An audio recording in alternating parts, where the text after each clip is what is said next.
Good morning students and my dear friends, I am Dr. Shalini Shukla and today is 5th of June 2023 Monday. Lecture start करने से पहले अगर आपको business standard और mint की PDF चाहिए तो आप इनकी रिस्पेक्टिव वेबसाइट्स पर लॉगिन कर सकते हैं। बेसिक वर्जन दोनों ही न्यूज़पेपर का सबके लिए फ्री है। इसके अलावा इकोनॉमी और फाइनेंस रिलेटेड अदर अपडेट्स के लिए आप मेरा टेलीग्राम चैनल ज्वाइन कर सकते हैं। Apart from it, you can also follow me on Twitter, ResearchGate, Facebook and Instagram. Recommended play speed है इस वीडियो की 1.25x. Thought of the day is if you have no critics, you will likely have no success. और आज के mint paper की approximately 11 important news headlines हैं। Business standard की approximately 9 important news headlines हैं और आज के डिस्कशन में हम 11 न्यूज़ आर्टिकल्स कवर करेंगे। तो जल्दी से स्टार्ट करते हैं आज का पहला आर्टिकल जो कि मिंट के पेज नंबर 1 पर दिया हुआ है। Government plans ₹50K crore push for batteries. In order to encourage the setting up of a grid-scale battery storage, government is working on one of the very important PLI scheme, that is Production-Linked Incentive Scheme, worth ₹15,000 crore. तो grid scale battery storage को, battery manufacturing को promote करने के लिए government एक PLI scheme launch करने जा रही है और उस PLI स्कीम में गवर्नमेंट अप्रॉक्सीमेटली 15,000 करोड़ का आउटले फिक्स करेगी और ऐसा कहा जा रहा है कि जो पहला ड्राफ्ट है इस पर्टिकुलर स्कीम का वो इसी महीने में आ जाएगा। तो क्या पर्पस है ये इस grid scale battery storage capacity को इम्प्रूव करने का? बेसिकली जो grid scale battery storage system होता है, जैसे बैटरी एनर्जी स्टोरेज सिस्टम भी बोलते हैं, ये रिन्यूएबल एनर्जी को सेव करने में, रिन्यूएबल एनर्जी को स्टोर करने में हेल्प करता है। और उस समय पर जब इंडिया में ज़्यादा इलेक्ट्रिसिटी की डिमांड होगी, ज़्यादा एनर्जी की डिमांड होगी, उस समय ये ग्रिड स्टेबिलिटी को मेंटेन करेगा। जो grid scale battery storage system है ये ग्रिड स्टेबिलिटी को मेंटेन करेगा, फ्लक्चुएशंस को मेंटेन करेगा और हाई डिमांड को मीट आउट करने में हेल्प करेगा। And that is why government wants to promote this grid scale battery storage development. तो 10,000 से 15,000 करोड़ का इंसेंटिव जो है वो गवर्नमेंट इसमें प्लान कर रही है और अभी इसको बनाने में गवर्नमेंट का जो प्राइमरी फोकस है वो ये है कि ये स्कीम जो है, जो PLI स्कीम है, जो ग्रिड स्केल बैटरी स्टोरेज के लिए स्पेशली लाई जा रही है, ये अदर जो ऑनगोइंग PLI स्कीम है, स्पेशली जो एडवांस केमिस्ट्री सेल ACC की PLI स्कीम है, उससे कहीं ओवरलैप ना करे। क्योंकि अगर हम इस particular grid scale battery storage system की बात करें तो उसका जो प्राइमरी पर्पस है, जो मेन फोकस है वो ग्रिड स्टेबिलिटी है, जिससे कि जो पावर सप्लाई है वो कंटिन्यू रहे एट अ रेगुलर फ्रीक्वेंसी, चाहे पावर डिमांड हाई हो या लो हो। जो ACC बैटरी है वो कहाँ यूज़ होती है? वो लार्जली ई-मोबिलिटी व्हीकल्स में यूज़ होती है। तो गवर्नमेंट बेसिकली इस समय जो PLI स्कीम प्लान कर रही है उसमें यही कोशिश कर रही है कि ये जो PLI स्कीम है ये ACC बैटरी से ओवरलैप ना करे। ACC बैटरी ई-मोबिलिटी व्हीकल्स के लिए होती है, जबकि जो ये grid scale battery storage system जो PLI स्कीम गवर्नमेंट लॉन्च कर रही है ग्रिड स्टेबिलिटी के लिए है, unfluctuated flow of power maintain करने के लिए। So this is a battery storage system which are basically in nascent stage in India और ऐसा कहा जा रहा है फाइनेंशियल ईयर 27 तक एक्सेसिव इन्वेस्टमेंट गवर्नमेंट इसमें कर सकती है। सो this is the estimated fund requirement for BESS in financial year 27 to 32 period. तो 2027 से लेकर के 2032 तक कितना फंड रिक्वायरमेंट होगा? तो एस्टिमेटेड कॉस्ट है फाइनेंशियल ईयर 27 से लेकर के 23 तक। You can just have the glimpse of it और ये जो ओवरऑल रिक्वायरमेंट है ये यहाँ ब्लू सर्कल में दी हुई। डेफिनेटली आपको याद करने की जरूरत नहीं, you can just have the glimpse of it. ये डेटा किसने कंपाइल किया है? National electricity plan, central electricity authority का डेटा कंपाइल्ड है। अब देख लेते हैं article number 2 that is given on page number 1 of Mint paper. India में bring back CVD on steel to check flood of imports. What is CVD? CVD stands for countervailing duties और countervailing duty. अब इस news को समझने के लिए ये CVD को समझना बहुत ज़रूरी है कि काउंटरवेलिंग ड्यूटीज़ बेसिकली होती क्या हैं। अगर बहुत सिंप्लीफाइड फॉर्म में मैं आपको बताऊं तो it is a specific form of duty, specific form of duty that government imposes to protect the domestic producer by countering the negative impact of import subsidies. So CVD is thus an import tax by importing countries on imported products. अब question ये होता है why this CVD actually imposed, why government, why the importing countries actually impose this CVD duties. तो अगर हम बात करें, any government, any foreign government sometimes provide subsidy to their producer to make their products cheaper and boost their demand in other countries. And definitely to avoid the flooding in the market in the importing country with these goods, the government of importing countries imposes the countervailing duties. And that is charging a specific amount on import of such goods that are actually or that have been actually produced by getting the subsidy from their government. And this countervailing duty nullifies and eliminates the price advantage that enjoyed by the imported products. तो ये duty लगने के बाद, ये CVD लगने के बाद जो imported product है उसका कॉस्ट जो होता है, जो उसका प्राइस होता है importing countries में, वो domestic products के बराबर हो जाता है।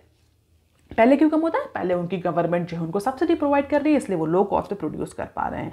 And that is why importing country in order to safeguard its domestic producers, its domestic products, impose the countervailing duty. तो ये तो पूरा सिनेरियो है काउंटरवेलिंग ड्यूटी का। अगर हम बात करें इंडिया के स्टील प्रोडक्ट्स की, इंडिया के स्टील मैन्युफैक्चरिंग की, तो उसको लेकर के ये न्यूज़ है जहाँ पर ऐसा कहा जा रहा है इंडियन गवर्नमेंट जो है वो फिर से स्टेनलेस स्टील इंपोर्ट पर काउंटरवेलिंग ड्यूटी लगा सकती, फिर से लगा सकती है। इसका मतलब क्या पहले भी गवर्नमेंट ने लगाया है? हाँ, पहले भी गवर्नमेंट ने काउंटरवेलिंग ड्यूटीज जो है वो स्टेनलेस स्टील इंपोर्ट्स पर लगाई है in order to protect its domestic steel manufacturer, और बाद में उसको रिमूव कर दिया था। लेकिन इस समय फिर से गवर्नमेंट जो है वो काउंटरवेलिंग ड्यूटीज को लगाने का विचार कर रही है, के बारे में सोच रही है। क्यों सोच रही है? To deter the flood of cheap imports and protect the local manufacturers. तो जो पर्पस है बेसिक CVD का, उसी वजह से, क्योंकि रिसेंटली हमें चीप इंपोर्ट या सस्ता इंपोर्ट स्टील का, स्टेनलेस स्टील प्रोडक्ट्स का इंडियन मार्केट में देखने को मिला है। फ्लड है, बहुत ज़्यादा अमाउंट में ये इंपोर्ट जो है इंडियन मार्केट में अवेलेबल है, ये स्टील का इंपोर्ट, जिसकी वजह से जो हमारे लोकल मैन्युफैक्चरर हैं, लोकल स्टील मैन्युफैक्चरर हैं, वो इम्पैक्ट हो रहे हैं। So ministry back the CVD levy on steel, और इसको लेकर के कॉमर्स मिनिस्ट्री के जो directorate general of trade remedies हैं, उन्होंने ऑलरेडी 19% की ड्यूटी जो है वो CVD ड्यूटी फाइनेंस मिनिस्ट्री को रिकमेंड करी है। तो कई सारी मिनिस्ट्रीज इसमें इन्वॉल्व होती हैं। फाइनेंस मिनिस्ट्री ने CVD लगाने की बात करी, उन्होंने कॉमर्स मिनिस्ट्री से पूछा अप्रॉक्सीमेटली कितनी CVD लगाना सही रहेगा, तो 19% की ड्यूटी रिकमेंडेशन जो है वो फाइनेंस मिनिस्ट्री को दी गई है कॉमर्स मिनिस्ट्री के थ्रू। हालांकि फाइनेंस मिनिस्ट्री ही इस पर फाइनल कॉल लेगी। और जैसे कि हम ऑलरेडी डिस्कस कर चुके हैं, CVD is typically impose to protect the local companies that can not compete with the cheap imports that gains from the subsidy given by the exporting nation. और steel के केस में फिलहाल यही हो रहा है।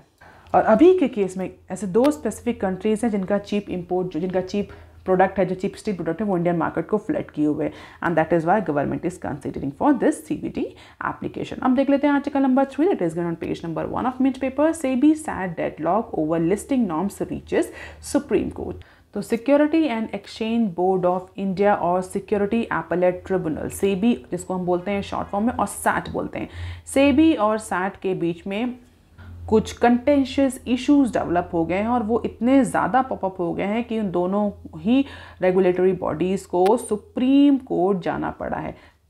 SEBI रेगुलेटरी बॉडी है, जो SAT है दैट इज एपेलेट ट्रिब्यूनल। तो security and exchange board of India से के डिसीजन से अगर किसी भी पार्टी को कोई आपत्ति होती है, तो उस डिसीजन के अगेंस्ट जो पार्टीज़ हैं वो SAT में जाकर के केस कर सकती हैं। तो रिसेंटली SEBI के कुछ जजमेंट्स को या SEBI के कुछ ऑर्डर्स को जो कि सिक्योरिटीज से रिलेटेड हैं, सिक्योरिटीज लॉ से रिलेटेड हैं, उसको SAT ने ओवरटर्न कर दिया है। अप्रॉक्सीमेटली 6 से ज़्यादा ऑर्डर जो हैं वो SAT ने ओवरटर्न कर दिए हैं related to listing agreement violation, और उसी को लेकर के अब SEBI ने सुप्रीम कोर्ट ऑफ इंडिया में अपील करी है।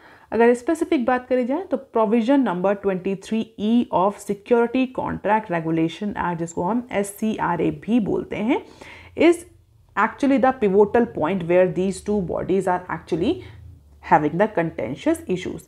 This provision says any company violating listing conditions could attract the penalty of ₹25 crore इस प्रोविजन के अकॉर्डिंग 23E के according. And SEBI is of view that listing conditions specified in the act means a violation of listing rules. और सेबी का ये जो interpretation है उसको set ने रिजेक्ट कर दिया है। सैट ने सेबी के इस इंटरप्रिटेशन को रिजेक्ट कर दिया है और सैट का ये कहना है कि the laws only applies if listing conditions are not met. और इसी इंटरप्रिटेशन की वजह से सेबी के 6 ऑर्डर्स को सैट ने ओवरटर्न कर दिया है।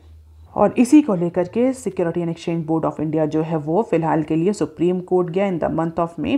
और जो सारे के सारे 7 ऑर्डर्स हैं जिनको सैट ने ओवरटर्न किया था उसको कंपाइल करके 2 जजेस की एक बेंच बनाई गई है और उस मैटर को टेकअप किया जाएगा आगे आने वाले सेशंस में। अब देख लेते हैं some short news articles from Mint. RBI may continue pause on rate hike. तो मिंट ने एक पोल करा है इकोनॉमिक पॉलिसी को लेकर के, जहां पर मिंट ने पाया है कि आगे आने वाले टाइम में जो रिजर्व बैंक ऑफ इंडिया का अप्रोच है मॉनेटरी पॉलिसी को लेकर के वो सिमिलर रहेगा। सिमिलर रहेगा मतलब रिजर्व बैंक ऑफ इंडिया में continue pause on rate hike. आगे आने वाली मीटिंग्स में फिलहाल के लिए जो रिजर्व बैंक ऑफ इंडिया है वो किसी भी तरह का पॉलिसी रेट इंक्रीज या डिक्रीज नहीं करेगी। जो अप्रोच है आरबीआई का वो अभी पॉज का ही रहेगा, ना एकोमोडेटिव और ना ही टाइटनिंग करने देखने को मिलेगी in terms of monetary policy. अब देख लेते हैं next clip. Saudi Arabia slashes crude oil output by 1 MN barrel a day. तो सऊदी अरेबिया ने संडे को बोला है कि वो अपना जो ऑयल प्रोडक्शन है उसको रिड्यूस करने जा रही है, उसको स्लैश डाउन करने जा रही है, उसको कम करने जा रही है। So taking a unilateral step to support the stagnating cost of crude after 2 earlier production cut by members of OPEC alliances of major oil producing countries failed to push the price higher. तो recently अगर हम देखें तो OPEC country और OPEC plus ने oil production cut करने का decision लिया था, लेकिन उसके बाद भी जो क्रूड ऑयल के प्राइसेस हैं उसमें बहुत ज़्यादा इंक्रीज देखने को नहीं मिला है। स्टैग्नेंट प्राइस रेट बना हुआ है जिसकी वजह से यूनिलैटरली सऊदी अरेबिया ने ये डिसाइड किया है कि वो अपना जो प्रोडक्शन है वो कट करेगा approximately 1 NM barrel per day के हिसाब से। और सऊदी अरेबिया एक इंपॉर्टेंट ऑयल प्रोड्यूसिंग कंट्री है और अगर सिग्निफिकेंटली अपना ऑयल इस अमाउंट में ऑयल प्रोडक्शन कम करेगा तो definitely it will impact the oil supply in international market. और अगर सप्लाई इम्पैक्ट करेगी, बेसिकली सप्लाई डिक्लाइन करेगी, तो डेफिनेटली जो प्राइस है क्रूड ऑयल के वो शूट अप कर सकते हैं। इसी एंटिसिपेशन में सऊदी अरेबिया ने ये डिसीजन लिया। So the announcement of Saudi Arabia to cut 1 million barrel per day which will start from the month of July. जुलाई से ये जो कट है प्रोडक्शन में ये स्टार्ट होगा। अब देख लेते हैं article number 4 that is on page number 1 of Business Standard. GST council likely to approve tribunal blueprints this month. तो जीएसटी काउंसिल की मीटिंग होने वाली है ईदर इन द 3rd और 4th वीक ऑफ जून। और इस पर्टिकुलर जीएसटी काउंसिल की मीटिंग में ऐसा कहा जा रहा है कि जो जीएसटी अपीलेट ट्रिब्यूनल है जिसके कॉन्स्टिट्यूशन को लेकर के बहुत टाइम से वेट किया जा रहा है, फाइनली उस जीएसटी अपीलेट ट्रिब्यूनल का जो ऑपरेशनल फ्रेमवर्क है वो तैयार कर दिया जाएगा, उस पर एग्रीमेंट हो जाएगा इस बार की जीएसटी काउंसिल की मीटिंग में। तो फाइनल ब्लूप्रिंट तैयार हो जाएगा। स्पेशली अगर हम बोले तो ऑपरेशनल पार्ट जो है वो तैयार हो जाएगा। What is GST appellate tribunal? GST appellate tribunal एक बॉडी है, एक ट्रिब्यूनल जो है वो कॉन्स्टिट्यूट करी जा रही है टैक्स रिलेटेड जितने भी डिस्प्यूट्स हैं उनके रिजोल्यूशन के लिए, उनके रिजोल्यूशन को स्ट्रीमलाइन करने के लिए, टाइमली मैनर में उसको डिस्पोज ऑफ करने के लिए जीएसटी अपीलेट ट्रिब्यूनल जो है वो कॉन्स्टिट्यूट करी जा रही है। लॉन्ग टाइम से ये जो इसका फॉर्मेशन है ये पेंडिंग है, बट इस बार ऐसा कहा जा रहा है कि जीएसटी काउंसिल की मीटिंग में इसके ऑपरेशनल पार्ट को, ऑपरेशनल ब्लूप्रिंट को अप्रूवल मिल जाएगा और इसके बाद से जो ट्रिब्यूनल है वो फंक्शनल होने के लिए रेडी हो जाएगी at both central as well as state level. और अगर ये प्रोसेस, अगर ये ऑपरेशनल पार्ट कंटिन्यू हो गया, अप्रूव हो गया, तो नवंबर से जो ट्रिब्यूनल है, जीएसटी अपीलेट ट्रिब्यूनल है, वो अपना वर्क स्टार्ट कर देगी। और अगर ग्राउंड वर्क की बात करें, बैक एंड की बात है, तो बैक एंड में जो जीएसटी, बैक एंड में जो जीएसटी लॉ को चेंज करना था for creation of this GST appellate tribunal वो ऑलरेडी बजट सेशन में हो चुका है। The final rules will be out and change in the state loss would be made. और इसके बाद जो स्टेट्स हैं वो रेटिफाई कर लेंगे। प्रोबेबली नवंबर से जो जीएसटी अपीलेट ट्रिब्यूनल है ये फंक्शनिंग में आ जाएगी। So this would be the important agenda on upcoming GST Council meeting. Final rules for appellate tribunal.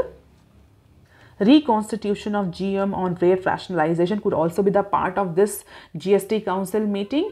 Will try to resolve the tax related issues, online gaming, racing and casino related जो issues हैं जो पिछले 2-3 meeting से resolve नहीं हो पा रहे हैं, कसिनो और ऑनलाइन गेमिंग और रेसिंग को लेकर के जो टैक्स GST कितना टैक्स लगाना है, ये इशू काफ़ी टाइम से डिस्कशन में है बट रिजॉल्व नहीं हो पा रहा है। इसको लेकर ही प्रॉब्लली डिस्कशन हो सकता है। इसके अलावा मिलेट बेस्ड जो प्रोडक्ट हैं उन पर भी जो टैक्स को लेकर के GST लेकर के अभी प्रोविजंस क्लियर नहीं है, इस पर्टिकुलर एजेंडा को भी इस मीटिंग में कवर किया जा सकता है। अब देख लेते हैं article number 5 that is given on page number 6 of Business standard. MPC में hit pause again on repo rate. जैसा कि मिंट ने अपना इकोनॉमिक पॉलिसी को लेकर के अपना पोल कराया था, वैसा ही सिमिलर पोल जो है वो बिजनेस स्टैंडर्ड ने भी कराया है। और बिजनेस स्टैंडर्ड ने भी एक्सपर्ट जो है, जो पार्टिसिपेंट्स हैं, अप्रॉक्सीमेटली 10 पार्टिसिपेंट्स हैं, उनसे यही पूछा है कि जो 6 मेंबर मॉनेटरी पॉलिसी कमेटी है रिजर्व बैंक ऑफ इंडिया की, वो आगे आने वाले टाइम में क्या अप्रोच रखेगी, जो कि 8 जून को पेंडिंग है मीटिंग MPC की।